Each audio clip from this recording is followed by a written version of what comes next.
Adolf Hitler was a prominent political leader in the 20th century and the dictator of Nazi Germany from 1934 to 1945.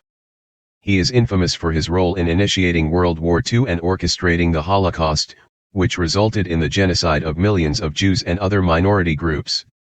Adolf Hitler was born on April 20, 1889, in a small town in Austria-Hungary. His father, Alois Hitler, was a stern and authoritarian man who worked as a customs official. He had been married twice before and had 2 children from his previous marriages. Adolf Hitler was the 4th of 6 children in his family.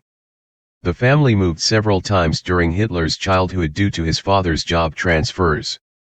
Adolf's father was physically and emotionally abusive, which created a tense atmosphere in the household. This strained relationship with his father would have a lasting impact on Hitler's personality. Hitler attended primary school in the town of Fischlum and later in Lambach, Austria. As a young boy, he showed an interest in art and often sketched and painted.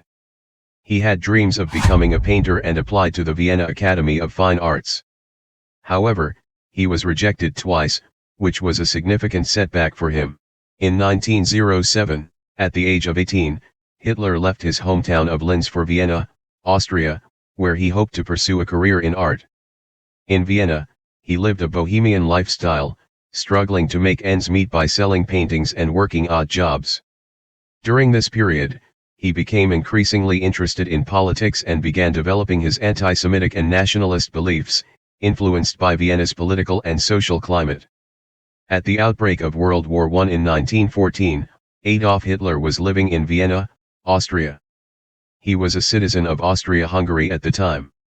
In August 1914, shortly after the war began, Hitler volunteered to serve in the German army.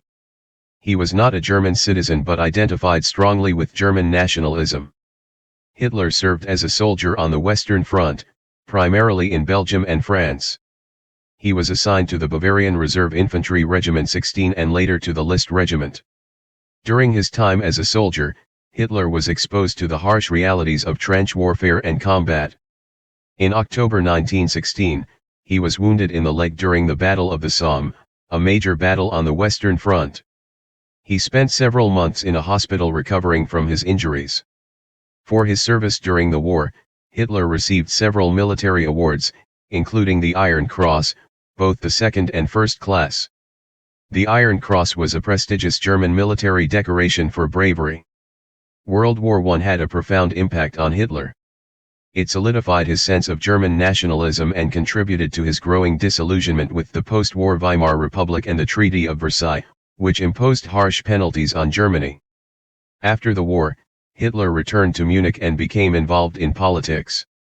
He felt deeply angered and humiliated by the defeat of Germany and the conditions imposed by the Treaty of Versailles. It was during this period that Hitler became increasingly involved in politics and joined the German Workers' Party, which would later become the Nazi Party. Hitler's skills as a public speaker and propagandist quickly gained him attention within the party. In 1923, Hitler and the Nazi Party attempted to overthrow the Weimar Republic government in what is known as the Beer Hall Putsch. The coup attempt failed, and Hitler was arrested and sentenced to prison. During his time in prison, he wrote his autobiography and political manifesto, Mein Kampf, outlining his beliefs and vision for Germany's future. After his release from prison in 1924, Hitler focused on rebuilding the Nazi Party through legal means. He aimed to gain political power through elections and parliamentary means rather than through a violent coup. The economic hardships and political instability of the Weimar Republic provided fertile ground for extremist parties like the Nazis to gain support. The Nazi Party participated in elections during the late 1920s and early 1930s. Hitler's charismatic speeches and propaganda campaigns resonated with many Germans who were disillusioned with the Weimar Republic. In the July 1932 Reichstag elections, the Nazi Party became the largest party in the Reichstag, Germany's parliament. On January 30, 1933, President Paul von Hindenburg appointed Hitler as Chancellor of Germany. This marked the beginning of Hitler's official role as the head of the government. Hitler quickly moved to consolidate his power and eliminate political opposition. The Reichstag fire in February 1933 allowed him to push through the Reichstag fire decree, which suspended civil liberties and paved the way for authoritarian rule.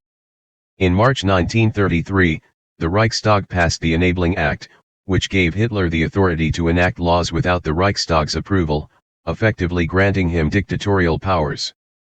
The Night of the Long Knives in June 1934 resulted in the purge of the SA, Sturmabteilung, and other rivals within the Nazi Party, further securing Hitler's control. Hitler's regime heavily relied on propaganda to shape public opinion and promote Nazi ideology. The Hitler Youth and other youth organizations were used to indoctrinate the younger generation with Nazi beliefs. Censorship and control of the media were central to maintaining a tightly controlled information environment. Hitler's government implemented various economic policies to combat unemployment and stimulate the economy, including public works projects and military expansion. The four-year plan, initiated in 1936, aimed to make Germany self-sufficient in terms of resources and prepare for war. In March 1936, Hitler ordered the German military to reoccupy the Rhineland, a demilitarized zone established by the Treaty of Versailles. This move was a significant gamble, but the lack of international response emboldened Hitler and encouraged further aggression. In March 1938, Nazi Germany annexed Austria in an action known as the Anschluss.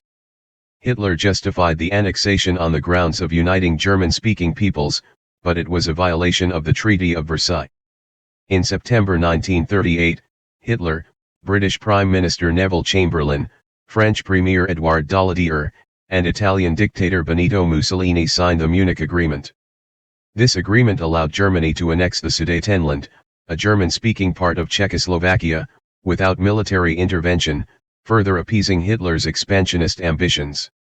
In November 1938, the Nazi regime orchestrated a violent anti-Semitic pogrom known as Kristallnacht, during which Jewish businesses, synagogues, and homes were vandalized and destroyed.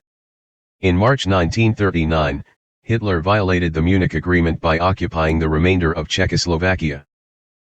In August 1939, Nazi Germany and the Soviet Union signed the Molotov-Ribbentrop Pact, a non-aggression treaty that included a secret protocol dividing Eastern Europe into spheres of influence. The tipping point came in September 1939 when Hitler ordered the invasion of Poland. This act of aggression marked the official start of World War II as it prompted military responses from the United Kingdom and France, who declared war on Nazi Germany.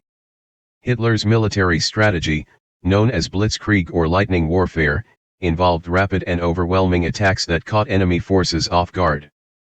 This tactic proved highly effective in the early stages of the war, leading to the swift conquest of Denmark, Norway, the Netherlands, Belgium, and ultimately, France in June 1940. The Battle of Britain in 1940, where Hitler sought to conquer the United Kingdom through an aerial campaign, was another pivotal moment. Despite heavy bombing and air raids on British cities, the Royal Air Force successfully defended the country, preventing a German invasion. Hitler's invasion of the Soviet Union in June 1941, known as Operation Barbarossa, was a massive and initially successful campaign.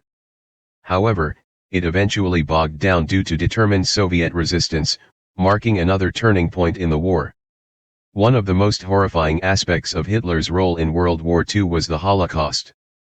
Under his regime, millions of Jews and other minority groups were subjected to systematic persecution, forced labor, and mass murder in concentration camps and extermination camps. The scale of this genocide remains one of the most horrific chapters in human history. The Battle of Stalingrad, fought from August 23, 1942, to February 2, 1943, during World War II, was one of the most brutal and pivotal battles in history. Nazi Germany, under Adolf Hitler, launched Operation Barbarossa in June 1941, invading the Soviet Union. The goal was to capture key cities and resources, including Stalingrad, a major industrial center and symbolic target. Initially, the Germans made significant advances and encircled Stalingrad. Fierce urban combat ensued as the Soviet Red Army fiercely defended the city. The battle devolved into a brutal siege, with both sides suffering heavy casualties. The Soviets, under General Georgy Zhukov, began a counter-offensive in November 1942. Bitter fighting took place in ruined buildings, factories, and on the streets, with neither side giving ground easily. Harsh Soviet winter conditions and the Soviet counter-offensive pushed the German forces back. The encircled German Sixth Army, led by General Friedrich Paulus, faced a dire situation, running low on supplies and ammunition. In June 1944, Allied forces launched D-Day, a massive amphibious invasion of Normandy. France. D-Day involved the largest amphibious assault in history. Approximately 156,000 Allied troops, including American, British, Canadian, and other forces, landed on the beaches of Normandy, France, in a coordinated effort to establish a foothold in Western Europe. Facing heavy German defenses, the Allied soldiers showed extraordinary bravery. Despite challenges, they succeeded in securing beachheads, with Omaha Beach being the most fiercely contested. D-Day marked the beginning of the liberation of Western Europe from Nazi occupation, enabling the Allies to launch further offensives.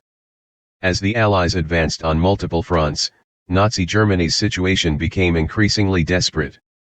As Soviet forces closed in on Berlin during the final days of World War II, Hitler realized that defeat was inevitable. He chose to take his own life rather than be captured by the advancing enemy. Adolf Hitler died by suicide on April 30, 1945 in his underground bunker, the Farah bunker in Berlin, Germany. The exact method of his suicide involved both cyanide poisoning and a gunshot to the head. Hitler and his longtime companion Eva Braun, whom he had recently married, retired to a room in the bunker. There they ingested cyanide capsules. Hitler also shot himself in the head to ensure his death. Eva Braun's death was caused by cyanide poisoning. Their bodies were discovered in the bunker by Hitler's aides, and the deaths were confirmed through dental records and witnesses. Hitler's suicide marked the end of his leadership and Nazi rule in Germany, as well as the conclusion of World War II. Hitler's life serves as a stark reminder of the dangers of totalitarianism, extremism, and the consequences of unchecked power. His name is forever associated with the darkest chapter of the 20th century and serves as a warning about the importance of vigilance, tolerance, and the defense of democratic values.